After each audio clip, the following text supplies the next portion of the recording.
How good was Michael Bird? Jordan. People, I don't think people don't look appreciate- at him and think, Yeah, oh, they he's said, a "Oh, white no, guy, he's- slow guy. The chubby white guy, he wore us out, man. You know, because this muscle here, the one between his ears, Yeah. that was his best, you know, because he made the 3-pointers and he had assists and rebounded, steals. He was always at the right place at the right time on the court. You know, one of the great players, I had the opportunity to play against. Larry Bird did something to NBA legends that LeBron James never has. He broke their confidence, not just made them nervous or cautious, he made them shook. Magic Johnson once admitted that Bird was the only player who made his hands tremble before tip-off. Michael Jordan said Bird was the one opponent who truly got inside his head. Gary Payton called him the most dangerous trash talker alive. And now Kareem Abdul-Jabbar just confirmed what everyone's been whispering for years but never dared to say out loud. Larry Bird didn't just beat great players, he haunted them. According to Kareem, Bird reached a level of greatness that even LeBron, with all his records, rings, and stats, hasn't fully matched. Coming from a man who faced Bird in his prime and watched LeBron's entire career, that statement shook the entire basketball world. And once you hear why Kareem believes this, you'll get why NBA legends still talk about Bird like he was something supernatural. What makes this even more wild is that Kareem isn't one of those bitter old heads crying about the good old days. He respects LeBron deeply. He's praised his discipline, his leadership, his longevity. 21 seasons of greatness. But when Kareem breaks down what separates Bird from LeBron, he's talking about something deeper than numbers or rings. He's talking about the soul of competition, the fire that makes the game feel alive. Bird didn't just dominate his era, he owned it, he terrified it. And according to Kareem, there's a huge difference between being the best player on the floor and being the one everyone fears. One makes you a champion, the other makes you immortal. Now picture Kareem's perspective for a second. This man went head-to-head with Wilt Chamberlain in the 70s, one of the most unstoppable physical forces ever. He battled Bird and Magic through the brutal 80s, an era many call the golden age of basketball. Then, he sat courtside for LeBron's entire journey from 2003 until now. Few people alive have witnessed the entire evolution of basketball across 5 decades. So when Kareem says Bird had something LeBron never quite captured, you listen. Kareem saw Bird's mental warfare up close. He remembers how the entire energy in the arena shifted the second Bird walked in. Teams changed their entire game plan just for him, not because of his size or speed, but because he could mentally dismantle you before the game even started. And here's the coldest part. Kareem once said Bird played chess while everyone else was playing checkers. That wasn't just a slick line, it was facts. Bird read defenses like a book. He saw plays unfolding 3 passes ahead. Defenders thought they had him cornered, and then, out of nowhere, he'd hit a miracle shot from an impossible angle, or sling a pass that shouldn't even exist. His basketball IQ was so sharp it felt otherworldly. And the craziest part? Bird would tell you exactly what he was about to do, then go do it anyway, laughing while he made you look foolish. That's not confidence, that's psychological domination. You won't find that kind of power in a box score, but ask any legend from that era and they'll tell you the same thing. Larry Bird didn't just beat you, he got inside your head and he never left. Now stack LeBron's method next to Bird's, they couldn't be more different. LeBron dominates with precision and total control. He studies every opponent like a scientist breaking down an experiment, memorizing plays, knowing every habit, every weakness. By tip-off, LeBron's already played the whole game in his mind. That's why he stayed elite for over 2 decades. Nobody prepares like him. But Kareem pointed out something that hits deep. LeBron makes you respect his greatness. Bird made you fear him. Those are 2 totally different kinds of power. When Bird was on the floor, guys didn't just worry about losing. They felt panic. They knew he was coming for their pride, their confidence, their soul. When LeBron steps on the floor, players tighten up and focus harder. But when Bird stepped on, they just hope to survive. Both styles lead to winning, sure, but only one creates the kind of legends that still give retired players chills decades later. And that's where Kareem's argument really hits. Because once you understand the era Bird ruled, his dominance becomes unreal. The 1980s weren't basketball. They were war. That was a league where hand-checking was legal, where defenders could grab, shove, and hit you without a whistle. The bad boy Pistons weren't just playing defense, they were trying to hurt you. Every team, the Sixers, the Lakers, the Celtics, fought like gladiators. Every single possession was earned through pain and toughness. There was no 3-point revolution to space the floor, no soft whistles to bail you out. You had to bleed for every bucket. And right in the middle of that chaos, Bird thrived.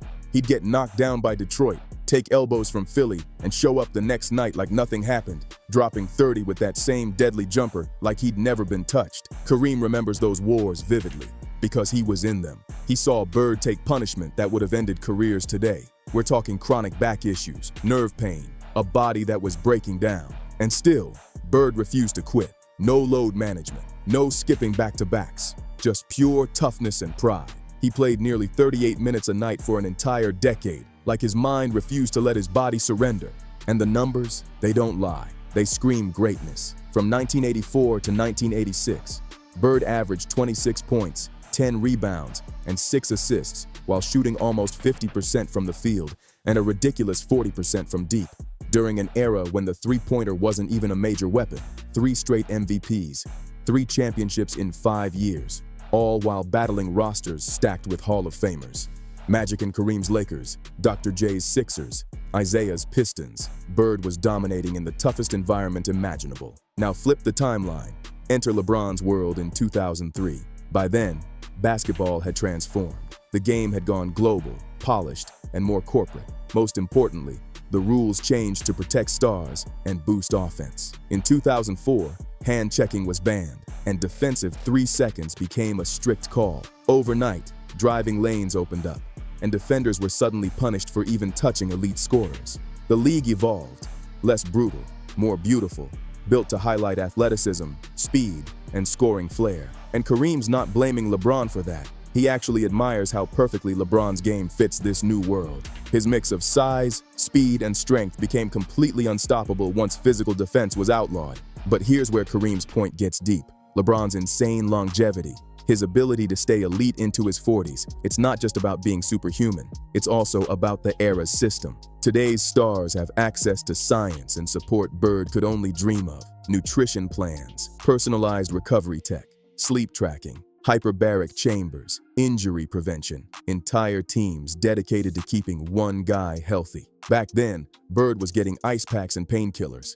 Now, stars get data-driven recovery teams and private jets with lie-flat seats. Modern players get off days strategically placed in the schedule, entire staffs monitoring every heartbeat. It's not LeBron's fault. It's just evolution. But when Kareem compares what Bird endured to what LeBron benefits from, the contrast is wild. And that's exactly why Kareem keeps saying, Bird didn't just play in a tougher era, he conquered it.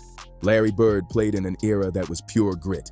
No fancy science, no pampered recovery, no private jets. Teams flew commercial, cramped seats and all. Players practiced the next morning, no matter how bruised they were. And sports science. That meant dunking your knees in a bucket of ice and praying the swelling went down. Meanwhile, LeBron's world is built for preservation. He benefits from a system literally designed to keep superstars healthy and productive. The discipline and care he's shown toward his body deserve massive respect. But Kareem's quick to remind people that this is a privilege Bird never had. So when fans point to LeBron's 21 seasons as proof that he's tougher than Bird's 13, Kareem doesn't just shrug, he pushes back hard. He asks, what would Bird's career have looked like with modern medicine? Imagine Bird with access to today's surgeries, therapy tools, and recovery tech. What if he didn't have to grind through 82 games every year in a league where defenders were literally trying to injure him? Bird's body broke down at 35, not because he was soft, but because the game back then demanded physical sacrifice that would sound insane today. LeBron is still thriving at 40, but that's partly because the NBA now protects its stars in ways Bird could never dream of. Both career lengths are incredible, no doubt, but the context matters. One man survived a war zone, the other mastered a marathon built for longevity. Now let's dig into the numbers, because even though Kareem says stats never tell the full story, they still reveal plenty. Bird only played 13 seasons, yet his career averages were elite. 24.3 points, 10 rebounds, and 6.3 assists per game. His shooting splits were outrageous, nearly 50% from the field, 38% from deep, and almost 89% from the line. He was flirting with the exclusive 50-40-90 club before that was even a thing. And that's not just efficient, that's surgical. Kareem remembers how teams dreaded facing Bird, not just for his scoring, but for the way he controlled every single detail. Every rebound became a fast break. Every pass had a purpose. Nothing was wasted. Bird ran the floor like a general who already knew how the battle would end. Now look at LeBron's resume. 2 full decades of dominance. averaging roughly 27 points, 7 rebounds, and 7 assists while shooting 50% from the floor. 4 MVPs, 4 championships, and the all-time scoring record, the one that used to belong to Kareem himself. Those numbers are unreal, and Kareem fully respects them. He's said it over and over. Staying that great for that long takes insane dedication. But when Kareem digs deeper, he notices something most people overlook. The pace of the game has skyrocketed. In Bird's era, teams averaged around 95 possessions a night. Today, it's closer to 100. That may sound small, but it's a huge difference. More possessions mean more chances to score, assist, rebound, and pad stats. It's not cheating, it's just math. What really blows Kareem away, though, is Bird's efficiency under pressure. When everything was on the line, Bird didn't fold. He rose. In playoff elimination games, his numbers jumped to 27 points, 10 rebounds, and 7 assists. In Game 7s, he shot over 50% and rarely turned the ball over. That's ice-cold composure when the lights were brightest. Kareem loves that detail because it proves Bird's greatness wasn't about volume or highlight reels. It was about timing, control, and knowing exactly when to strike. He didn't need the ball every possession, just the ones that mattered. And when he got it, the game was over. Of course, LeBron's had historic postseason runs too. 2012, 2016, 2020, pure dominance. But even Kareem admits there were stretches where LeBron's efficiency dipped, especially when defenses walled off the paint and forced him to rely on his jumper. Then comes the trickiest comparison of all, durability. Bird's career ended at 35 because of that brutal back pain, the kind that made every movement agony. LeBron, at 40, is still putting up all-star numbers. On paper, it looks like LeBron's tougher, more durable, more disciplined, but Kareem doesn't buy that simple take. He points to how different the NBA has become. Modern players fly private jets with lie-flat seats instead of commercial flights with cramped legs. Medical teams can detect injuries before they become serious. And the league's schedule, while still demanding, includes carefully planned rest days Bird never got. Bird's 13 seasons were played in a league that beat you up physically and gave you no time to recover. LeBron's 21 seasons benefit from a system built on science, structure, and player preservation. So when Kareem compares the two, he doesn't pick favorites. He paints a picture. Bird was forged in pain and chaos. LeBron was sculpted in precision and progress. Both legends pushed human limits, just in very different worlds. The real question isn't who lasted longer, it's who did more with what they had. And by that standard, Larry Bird's shorter stretch of pure dominance still hits like a sledgehammer. Kareem's take here cuts deep, because for him, greatness was never about headlines or social media hype. It was about respect, real respect. The kind you earn from the legends who faced you when the cameras are off and the truth finally comes out. When the greats talk about Larry Bird, their tone changes. They don't call him flashy or freakishly athletic. They call him the one guy who could break you mentally before the game even began. Magic Johnson, his fiercest rival, once confessed that Bird was the only player who made him genuinely nervous, even at his absolute peak. Gary Payton called Bird the coldest trash talker who ever lived, and Michael Jordan himself admitted that Bird was the only opponent who ever truly scared him. That's not nostalgia talking. That's fear dressed up as respect. Bird didn't just beat people. He owned their confidence. He broke you down, smiled while doing it, and walked away like it was nothing. LeBron, though, he inspires a different kind of reaction. His peers respect his preparation, his leadership, his unmatched basketball IQ, but it's not the same kind of fear Bird commanded. And Kareem believes that's because of how each man built his competitive edge. Bird used psychological warfare like a sword. He wanted to humiliate you, not just win. He'd call his shot, tell you where he was going, then do it anyway, laughing in your face. It wasn't arrogance, it was calculated destruction. He broke your rhythm, your mindset, your pride, all before the final buzzer. LeBron, on the other hand, is a perfectionist of control. He dissects opponents like a machine, breaking down every habit, every pattern, until the game moves at his pace. His greatness comes from dominance through precision, not destruction through intimidation. Both approaches are brilliant, but one creates awe, while the other creates admiration. And there's a big difference between being admired and being feared. Kareem's noticed something else too, something subtle but telling. Bird's rivals wanted to beat him. They wanted to take him down to prove they could handle his mind games and come out stronger. It was personal. But LeBron's rivals, many of them wanted to join him instead. We've seen it happen again and again. Star players trying to team up with LeBron rather than challenge him head-on. That shift says a lot about how competition itself has changed. In Bird's time, pride came first. You proved yourself by beating the best, not by joining them.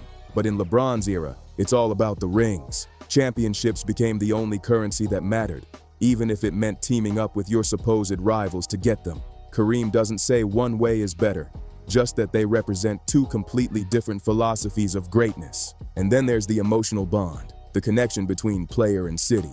Bird was Boston. Every ounce of the city's blue-collar toughness lived in him. The grit, the stubbornness, the "we don't care how pretty it looks, we just win" attitude. Fans didn't just cheer for Bird, they saw themselves in him. He never left, never chased fame, never needed to rebrand himself. His greatness was raw, complete, and authentic, rooted in loyalty and identity. LeBron's path, totally different. Cleveland, Miami, Los Angeles. His story is one of movement and reinvention. He's been a chameleon, adapting to every environment, every era, every supporting cast. Kareem actually relates to that. After all, he left Milwaukee for LA too. But what amazes him about Bird is that Bird never had to find the right fit. He was the right fit from day one. And that brings us to Kareem's deepest point in this whole debate. Basketball to him has never just been about points, rings, or highlights. It's a mirror of character. When Kareem looks at Larry Bird and LeBron James, he doesn't just see two icons of the sport. He sees two completely different definitions of greatness. One built on dominance through fear and loyalty, the other built on mastery through intelligence and evolution. Both legends changed the game forever, but they represent two very different souls of basketball. Larry Bird represented purity. No drama, no excuses, no theatrics, just basketball at its rawest form. He wasn't chasing cameras or building narratives. He wasn't worried about likes, followers, or headlines. Bird had one mission: to win. Everything else was just noise. LeBron, on the other hand, embodies the modern superstar, a global brand, a cultural icon, a voice for social issues, and a symbol of discipline in the 21st century. Kareem respects that evolution deeply, but he also believes something priceless got lost along the way: the essence of competition. Today's stars get to choose their teammates, manage their minutes, and control the storyline in real time. Bird never had that luxury. His story wasn't crafted through press releases or podcasts. It was written in bruises, sweat, and shattered backboards. Every battle was earned the hard way, every victory paid for in pain. That's why Kareem's take hits so hard. His words come from experience, not emotion. He's not trying to tear down LeBron's legacy. He's reminding people that greatness comes in layers, one built through struggle, the other through opportunity. Bird's greatness was carved out of discomfort. He played through pain that would sideline most players for seasons. His back was a constant war zone, nerve pain shooting down his legs, yet he still gave Boston nearly 37 minutes a night until his body physically couldn't do it anymore. LeBron's greatness, it's defined by preservation, finding every possible way to stay sharp, stay healthy, and stay elite across 2 decades. One man conquered time through sheer willpower. The other refused to surrender to time through science and precision. Kareem sees both as incredible, but he admits Bird's era hits him differently. The sacrifice, the pain, the raw pride. That's the kind of greatness that leaves a scar on the soul. In Kareem's eyes, true legends share one thing above all else: they make the game bend to their will. Bird did it through anticipation and genius. He saw plays before they happened, punished every defensive mistake, and made opponents look helpless. LeBron does it through raw power and adaptability, adjusting to any challenge, any lineup, any era, and still dominating. But the biggest difference, it's in how they made people feel. When Bird stepped on the floor, opponents felt fear. They knew something bad was coming, and there was nothing they could do to stop it. When LeBron steps out there, opponents feel pressure. They know they have to play perfect or he'll pick them apart. Bird's greatness felt personal, like he was coming straight for you. LeBron's greatness feels systematic, like you're up against a perfectly tuned machine that just won't break. Both are dominant forces, but to Kareem, only one truly captured the heart of competition as it used to be. So when Kareem Abdul-Jabbar weighs in on the Larry Bird versus LeBron James debate, he's not trying to crown a winner written in stone. He's offering perspective, the kind that only someone who lived through both eras can give. He's saying that greatness isn't about who played longer, scored more, or sold more jerseys. It's about who changed the culture of the sport. And Bird did that without any of the comfort, luxury, or tech of the modern era. He did it through mental warfare, ice-cold execution, and a refusal to let anyone, opponent or injury, write his story for him. In doing so, Bird reminded the basketball world what the game used to stand for: pure competition, fearless toughness, and respect that lingered long after the final buzzer. That's the kind of greatness Kareem still bows his head to, the kind that doesn't need hype, just truth. So what do you think? Was Kareem right about Bird's edge over LeBron? Drop your thoughts in the comments. I want to hear your take. And if you made it this far, don't forget to hit like, subscribe, and share this video. We've got more real talk, more NBA history, and more untold truths coming your way. See you on the next one.